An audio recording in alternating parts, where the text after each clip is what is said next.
कि तू चली जाई मीता जी नहीं पाईबा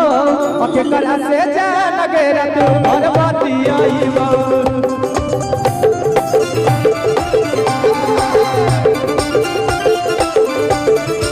तू चली जाई मीता जी नहीं पाईबा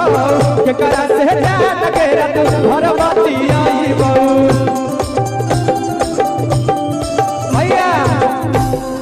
आगे की घूमो हलिया अब ठीक दोनों आए के साथे बड़े जवा में के जा हमारो के ले चल ससुरारिया अरे की बात आबर कर के गोदारे जवा में के जा प्यार है पैसा कोई बड़ी चीज नहीं है प्यार दे लो हंस के दे लो ये काफी है बनाओ भाई गाना एगो हमर खूबे अभी बजते हैं आगे की टोटो में फोटो साटक के हम तोरे करब ऊपर जा आ तू छौड़ी धोखे बाज हखियो ओ गाना नहीं बहुत गाना बजते ना हां यो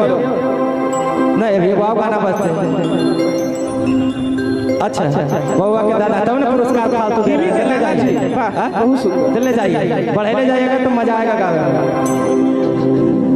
कि तोरे नामा लिखा हलियो काट के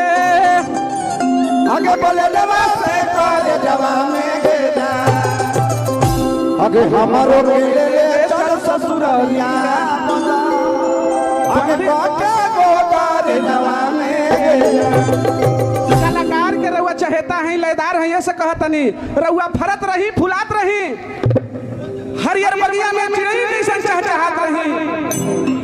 गंगा जी पटना में बैठे नु उनकर पानी लेखा रोज तू चढ़त फिरत रही यही से कहत तोरे नामा लिखा हलियो काट के पलटवा से कर दवा में के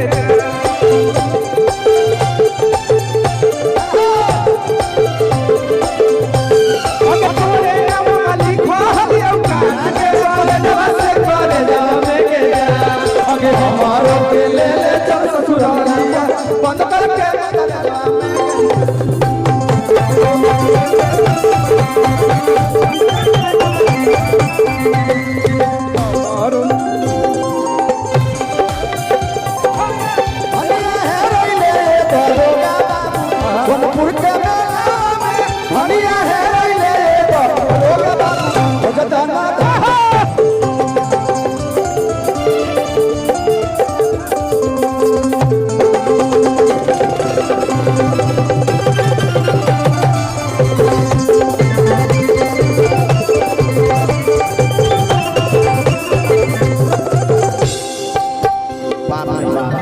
गजब किस्म किस्म के लीला बाबा देखते बानी टैटू कहाँ कहाँ छपा रहा एक गो नचनिया के देखो हमने के दो गोला में यही टैटू छपा वाला क्या बात है बहुत बहुत भैया के नाम का अच्छा भैया के नाम नहीं के गुप्त दान अच्छा चलिए गुप्त दान में तो भगवान से यही प्रार्थना करब कि गुप्त गुप्त दो चार गो बाल बच्चा हो जाए बाप महतारी के पतो न चले मैं सोहर गावे हमनिए के फिर बटुर के गुप्त दान में तो गुप्त में दो बाल बच्चा हो जाए बाप का पता नहीं किसका बेटा किसका आंसर हुआ है अब आज जौना ब्लॉग्स में आइल बनी ओकरा प्रति एक गाना जरूर